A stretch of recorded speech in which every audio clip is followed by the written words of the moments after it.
À la descente de l'avion, Naftali Bennett devient le premier chef du gouvernement israélien à poser les pieds aux Émirats arabes unis. Après des années de tension, les deux pays commencent à tisser des liens. Je suis reconnaissant de cet accueil chaleureux. J'ai été très bien reçu.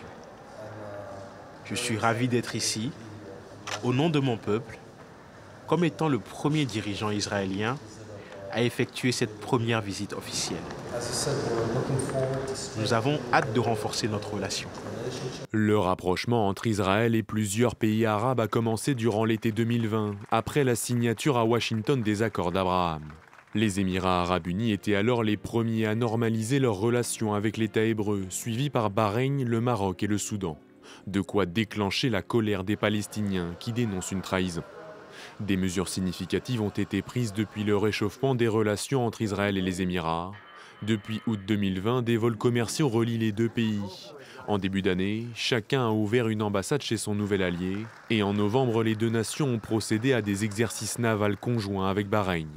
Israël et les Émirats arabes unis ont pour objectif de renforcer leurs liens commerciaux, énergétiques et sanitaires.